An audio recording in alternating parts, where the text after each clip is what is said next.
One down, two to go. A 1982 American Blaxploitation action drama written and directed by Fred Williamson and starring Williamson, along with his good friends Jim Brown, Richard Roundtree, and Jim Kelly.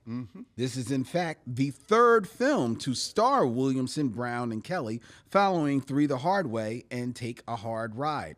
Williamson, Brown, and Roundtree would reunite nearly 15 years later in Original Gangsters. In the film, Jim Kelly and Richard Roundtree as Chuck Wells and his partner Ralph Dart, Chuck and Ralph, are the owners of the International Martial Arts Dojo located in Los Angeles, where a martial arts tournament is taking place with a prize of $400,000. They had the best students enter the event, only to find out that it has been rigged and fixed against them. And then they run afoul of the mobsters who fixed the martial arts tournament. Why? Because. Yeah. And they have to call in their friends, Jay and Fred Williamson's character, Cal, Jay and Cal. Sure. To come. Chuck, Ralph, Jay, and Cal. To the rescues. Well, we know that white people didn't name these black people. No. We know that. No. In this film from 1982. Yeah. That tries to bring the 70s energy into the 80s, along with 80s music provided by Stanley Clarke. No, produced by Stanley Clarke. Well, he didn't actually make it. Okay, well, he's produced it. Okay, right. Right, and we talk about okay, what's the difference between producing the music and making the... But like, he didn't, that's not Stanley Clarke playing the guitar. Okay, all right. So he just wrote the music? Is that what you're saying? Well, it said music by the other guy, and then it said produced by Stanley Clarke. I don't know how much I want Stanley Clarke to be. Stanley Clarke. You've now triggered me with this Stanley Clarke slander. Hey. It say produced. Right. Stanley Clarke. But I'm sorry. Go ahead. All I did was open the studio. Right. I did my man a salad. I did my man a solid. And opened the studio. Right. So y'all can make music here. Right. That was it. I was with the Brothers Johnson. Yeah. This is Vincent's selection. It is. For tonight's stop on the Micheaux Mission. It is. Vincent, what say you of one down, two to go? Well, as you all can probably intuit, this is not a film that is that good. And certainly we will spend a bit of time talking about all of the challenges that this film has. But frankly, I think the only thing you really need to know about this film is, as Lynn said, this is a film that came out in 1982, but more specifically, it premiered on November 11th, 1982.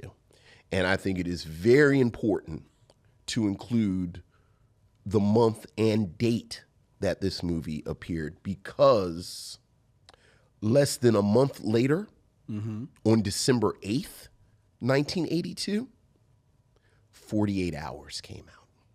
Okay, wait a minute. When did you say it debuted? November 11th. And you said less than a month later on... December 8th. December 8th. Okay, I thought you said... Okay. December 8th, 48 Hours. And I think that is super important because, as we all know, 48 Hours is the film debut of Eddie Murphy. Yep. And this is the dawn of Eddie Murphy's era. And you know, as you mentioned, I think what this film wanted to do was channel that blaxploitation energy that made certainly all three of these men stars, and arguably Jim Brown as well. Okay. Well, you know, we've talked about it before. We think Jim Brown actually didn't necessarily need blaxploitation, but certainly he was pulled into its orbit. Okay. And by the time the 70s ended, he was more known as a blaxploitation hero. And I think one of the many aspects of Eddie Murphy's genius is that especially these early years, is that he synthesized a lot of that blaxploitation energy into a way that was more palatable, more polished, more Eddie Murphy. And you can almost put these films side by side and see how one works and one doesn't. As you said, this plot about these two characters who own a kung fu dojo and they have this kung fu tournament and they get cheated, and then they need to figure out how to get the money. It's barely a plot. You know, this is written and directed by Fred Williamson, and you would think after his last attempts at directing, specifically Adios Amigo, Fred Williamson would know this is not his strength. This is not his strength. But I think Fred Williamson is blinded. Yes. By this blaxploitation era persona that these four actors have. The film begins with Jim Kelly investigating. He goes in and ends up having a conflict, and I actually put in my notes, this is one of Jim Kelly's patented action sequences that my partner loves so much. It is lethargic. God. It is slow, which is another word for lethargic. It is without passion, and or skill. Without skill. I mean, there are no martial artists. Like Jim Kelly is there for persona. Like the argument is that Jim Kelly has this persona, and Jim Kelly has I don't think he's ever been charismatic. No. But I think Jim Kelly always looked the part. But by 1982, he's a little older. He has old man at the club energy. And he's almost immediately taken off the board. Almost immediately. I don't think the movie's 15 minutes old. He's out. Richard Roundtree plays his partner, and I have to say, Richard Roundtree has always been more charisma in more looks than acting. I think the charisma has come out the most in Shaft because he's being directed by Gordon Parks. Yep.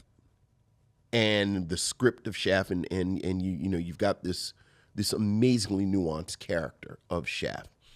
We're going to talk about Shaft's big score next week. Yes, we are.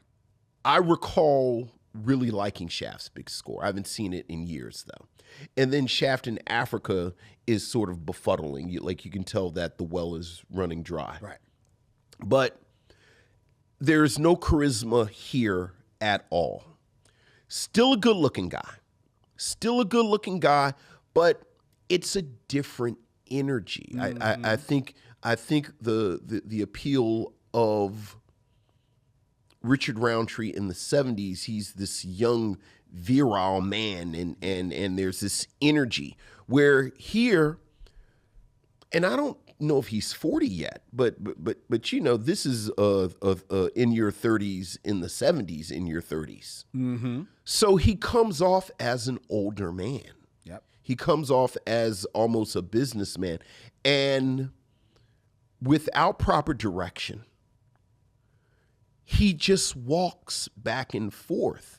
And once you get past, well, this is a good-looking guy, there's nothing else there. One of the more puzzling decisions that Fred Williamson makes in a film that is billed as this joining of these great blaxploitation forces. Here you go. Jim Brown and Fred Williamson don't even come into the movie.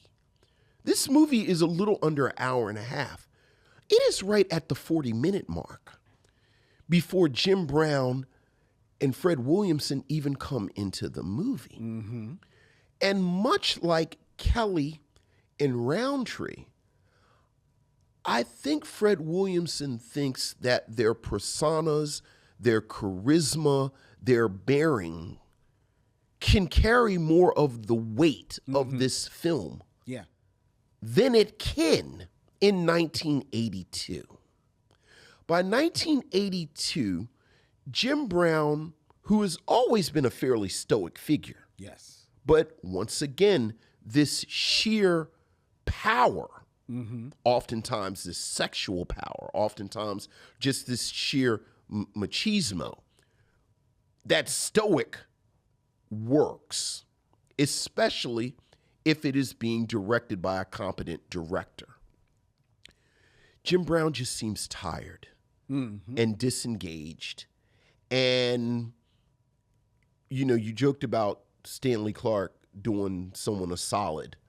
That is the feeling I got from Jim Brown, where I got from Jim Brown, I'm really doing him a solid. I think Jim Kelly, Richard Roundtree, there's not a lot there anyway. Jim Brown, I always champion Jim Brown as an actor, like just his skill. Like we've talked about Jim Brown several times on the show, and I think Jim Brown has skill. I think 1982, again, he's a little older, and I think he's just done. Like, you know, I always got the sense Jim Brown was ambivalent about this whole blaxploitation thing. Me too. Like, I'm going to go along with it. I done got pulled into its orbit, but this is, like, I'm not going to carry the banner for this. This ain't like all I got though. Right, like we'll get to Fred Williamson. Fred Williamson famously has had very public comments about both I'm Gonna Get You Sucker and Black Dynamite, where he talks about how disrespectful it is and this, that, and the other. Fred Williamson always took this period a lot more seriously than other actors did. And Jim Brown, I think it's worth pointing out, along with Antonio Fargas, are the only quote-unquote blaxploitation stars who were in I'm Gonna Get You Sucker. So, you know, Jim Brown, all right, fine. And then you have Fred Williamson. And I think to kind of land where I started, I think Fred Williamson is really blinded by who he thinks he is. And whether we're talking about Black Caesar, whether we're talking about Hell Up in Harlem, whether we're talking about, appropriate enough, Three the Hard Way, I think when Fred Williamson works, he works well. In those three films that I just named, I think his charisma comes through. I think he's having a good time. I think he's in the spirit of the thing. But once again, this is 1982. He's a little older. He's still kind of doing the same shtick that he was doing in 1973. And it reads old. So these four men who, again, are only together, I think, for one scene, all four of them, at the end. You're right. It's at the very end. It is badly directed. The script is barely a script. No one involved seems like they want to be there of the main cast. Anyone outside of these four seem like day players. Like every single actor in this film could have been one of the actors in Dolomite or The Human Tornado, you know, just sort of day actors. And I kind of felt sad by the end. Like I was hoping it'd be like a Lion in Winter type thing. Look, I love these dudes. So, and you know, and you see the cover and they real, you're like, wow. So maybe, you know, they're a little older, but they'll show And I seem to remember liking Original Gangsters as much as you like something like that. Okay. But yeah, I was just really sad by the end. And I really did feel like you were watching 4 dinosaurs falling into the tar pit while a small mammal named Eddie Murphy was in the trees watching them. That's very apt, like imagery that you're painting right there. It's what I was stuck on was Richard Roundtree, because I agree, and we've talked about it. Richard Roundtree, he has the look, great looking man, has the charisma, but for whatever reason, maybe it's not given the work to show off more acting skill. He's never shown a whole lot of acting skill to me. Sure. Yeah, I think that's fair. You know, like, and seeing him in this film, he's definitely trying to channel his Shaft. Yeah. But he doesn't have Gordon Parks framing that camera. How about that? Framing that picture. He doesn't have Gordon Parks making sure that, you know what? Let's tighten this wardrobe up a little bit. You know, I know this is in the 82, but you could still look a little sharp, right? Because it would have been nice to see, because Jim Brown, I almost get the idea that Jim Brown said, no, I'm going to wear my suit. Well, I think you just showed up. I wouldn't be surprised. I wouldn't be surprised. Even though the story is that Fred Williamson tried to pitch this movie to Warner Brothers, they said no. He eventually got somebody to back him to do the film, but his whole idea was to get all of these guys together because he wasn't seeing them in movies anymore. What Fred Williamson, you talk about, you know, smelling yourself.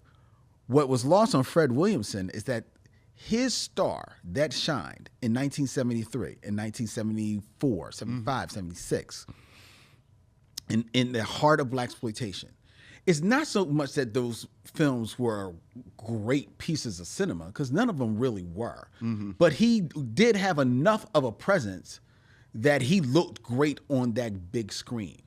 But the other thing that he and all of these guys had going for them was, at that time, there was very little representation of the black experience on the small screen. How about that? At home. How about that? So by the time you get to 1982, there's not a lot more black shows out there, but there are more. Sure.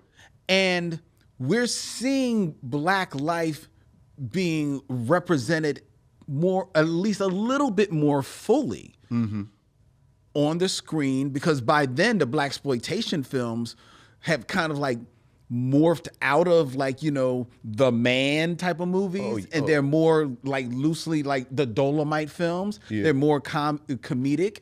Do you have the sitcoms on TV? By 1982, you've already had The White Shadow has come and gone from TV. Yeah, and The White Shadow had like this diaspora of black youths on that show, right? You've already had, you know, Freddie Boom Boom Washington on TV. You've already had the rise of Lou Gossett Jr.'s rising up. You know, Sidney Poitier's making a bit of a return, right? So when Fred Williamson says, "Oh, these guys haven't been seen in the films anymore," that's because the films have passed him by. I mean, Penitentiary is 1979. Yeah, you know what I'm saying? And we're not even touching on Richard Pryor is blowing up at this. This is the prime Richard Pryor time. Well, part of the reason that 48 Hours had gotten bumped is because I forget what film it is. It's one of the Richard Pryor movies. One of the Richard Pryor movies had come out. Yeah, and they didn't want to go up against it. And they didn't want to go up against it. So you're right. But Fred Williamson, he's got blinders on. Yeah. He doesn't see it. And so much so, unfortunately, you know, he's a bit of a name.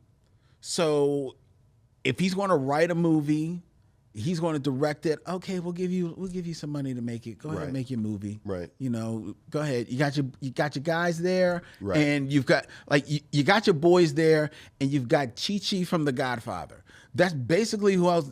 There's nobody else in this film of note at all.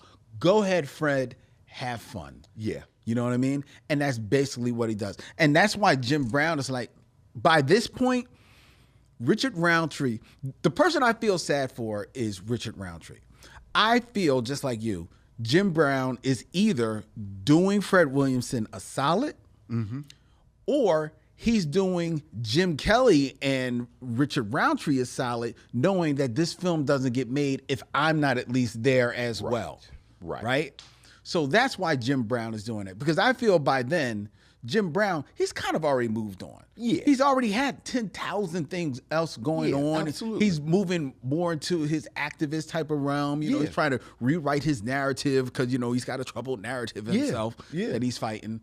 So I don't feel sad for him. Jim Kelly, you say he's got presence. I'm sure he has presence for his kids, but I don't think he has presence on the film. I never felt Jim Kelly. I think the best he has ever looked was in Enter the Dragon, and he is the worst part of Enter the Dragon. Right. So, and he is definitely the worst part of this film. First of all, you are the kung fu guy, and you show up in the film in a leather outfit. How do you expect to showcase yourself? Because nobody else is giving you a check, Jim Kelly. Look. Nobody else is putting the camera in front of you. Look. How do you expect to show them that you still got the chops if in your action scene, you are going to be fighting in a leather jacket and leather pants? 4 dudes who work on the dock at the local Safeway. Exactly. Like, you're not even fighting. No, you're not even fighting kung fu people. You're fighting 4 dockmen, and you are kicking them in the thigh. He is kicking. You know, he maybe only reaches up as high as the calf. Why can't he lift his leg higher? Because he got them heavy ass boots on. Why he got heavy red boots on, Vincent? It's almost like he didn't know there was going to be kung fu. Oh, you want me to fight? I can't. You know what? I wanna pull from, but you're like, dude, you the kung fu dude, kung fu guy. Like, this why you're here. And they set you up. They don't even have you. The movie opens, like you said, at a kung fu tournament. You see all these young kids doing, you know, youngsters doing kung fu, people doing, like, you know, high kicks in the air and everything like that. He ain't fighting them. He fighting the extras from Laverne and Shirley. Yeah. And he cannot get them down at all. Look. I swear, Vincent, one of the guys, he steps on his foot. Look. And that's the reason why he takes the dude out. Are a Jim Kelly hater, but I can't even. You can't defend it. I can't. So the person I feel sad for, and Fred Williamson, he's smoking whatever. And he's walking through the movie smoking it. Yeah. So the person I feel sad for is Richard Roundtree. Because I want to believe that Richard Roundtree is a victim of just never getting the opportunity. Sure. Say what you want about Jim Brown once he gets in Blaxploitation. We've seen Jim Brown with good scripts. Yeah. And he can work himself with a good script. He gets into the Blaxploitation, he's making money. Jim Brown has a couple of good good appearances in the 90s. Yes, he does. Yes, he does. I mean, he's in She Hate Me, which is a highly flawed film. Yes. But he's good in it. He's in Any Given Sunday. Yep. And I think he's legitimately funny. And I'm going to get you sucker. He is. Well, by then he's known how to play against type. You know. But the person I feel sorry for is Richard Roundtree, because I don't think he's ever gotten this opportunity. He never got the opportunity. I think that if the Shaft TV series, if that had lasted maybe 2 seasons, I think by then he might have been able to show a little bit more chops, because they would have had the room to really expand on the character at least a little bit more. I have no real memory of the Chef TV series. I vaguely remember watching it in my mom's room and it being on TV on like a Monday or Tuesday. And my plan is to try and watch at least a couple of episodes before next week. Well, there's only been a couple of episodes. I don't think it lasted. It didn't even last. I don't think it lasted the full season. Right.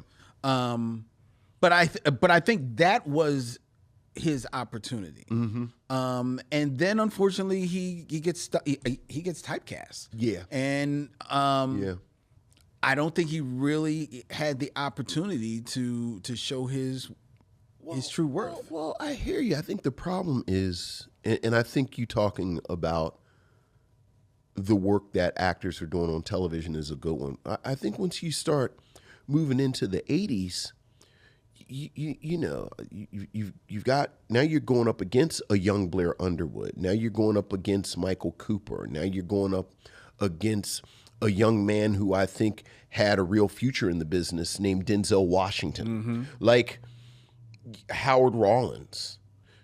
Like the entire cast. Lawrence Fishburne's coming up. Right, the entire cast of A Soldier Story. Yeah, yeah. Now you're sitting in the room going against them. And much like you, I like Richard Roundtree, but Richard Roundtree has never been, I mean, he comes from the world of modeling. Like that's actually wasn't. That was his thing. So, right. you know, if Richard Roundtree is no Lou Gossett Jr. Right. Like we're hiring actors now. Yep. So that and I think that ultimately is the failing of this movie. I mean, look, it's a cartoon movie. Like, you know, Fred Williamson and Jim Brown are walking around once again, as they did in 3 the Hard Way. Yeah. With the most extraordinary bullets I have ever seen. Yeah. I've never known bullets that can literally explode cars and set people on fire. But you know what? You're calling it a cartoon. I don't think that's fair to cartoons. This is the slowest moving. Oh my God, you're right. There is so much walking back and forth,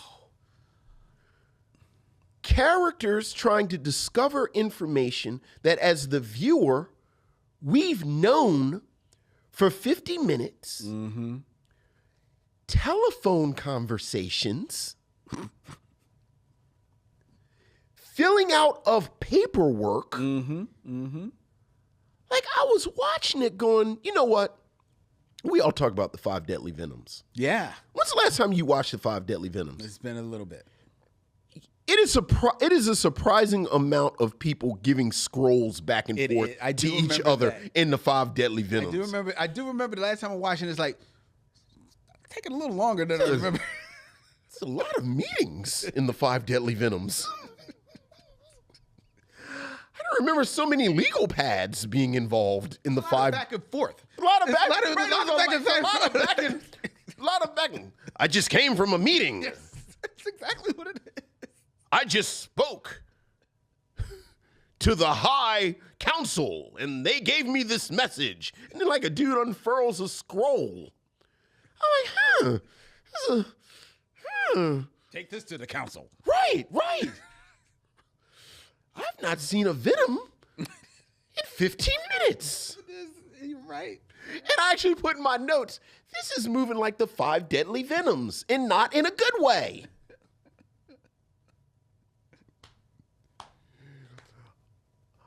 I need to know whose name was on the contract, which is an actual line that Jim Brown says to the bank vice president. Yes. So, once again, now we're back to the directing in the script. Like you're saying, it's a cartoon. So many of the Blaxploitation films are cartoons. There's a MacGuffin, and then you know, it's a car chase, and it's back and forth. Like there are cars driving back and forth. Like they're not even car chases. We are in one car as it rides up on a taxi, and then follows it off the exit. Follows it.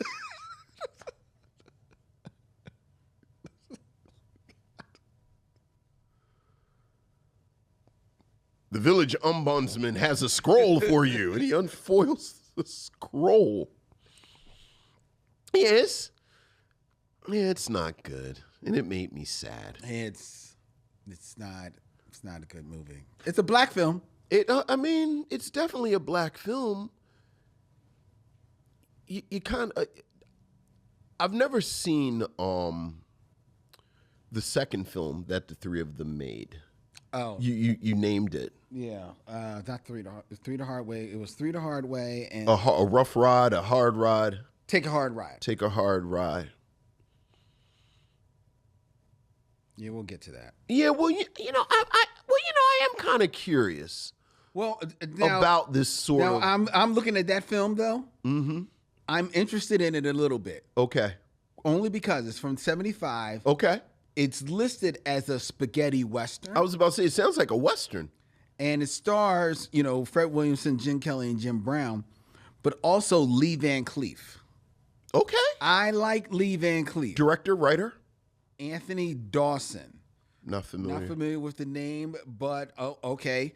He's Italian though, because Anthony Dawson is actually interesting. His true name is Antonio Margaretti. Interesting. Yes, and his but Richard Roundtree's not in that. No. Okay. No. All right. I'm trying to connect the tissue. Could have the connective tissue next week, but this sounds like a much more interesting film already. This does sound like a more interesting film. And I like the two Nigger Charlie movies that Fred Williamson makes with our patron saint, D'Urville Martin. Mm-hmm. Like, they're fun. Fred Williamson, he has charisma. Yeah, absolutely. He's just not a director because, his wardrobe, notwithstanding in this film, because he believes he has the world's greatest chest and the world must see it. Dude, he's the old guy in the club. Like, I really am like, He is the oldest nigga. Like, what are you doing right now? He is the oldest nigga in the club. Yeah, I see y'all let's do the... Notice, because he's the only one that you see get out of a car and he's got 3 women in the car with him. Which is charming in Through the Hard Way. But not 1982? 1982. With your painted on mustache? Right. Come on, man. Right. Come on, dog. Fool around and get a sore. See, but if he had a director... Right, they would tell him, this doesn't read the way you think it reads. Yeah, you're not pulling this off. Yeah. You're not pulling this off, bro. All right. Yeah. Would you recommend One Down, Two to Go? I would not. Not even as a curio. I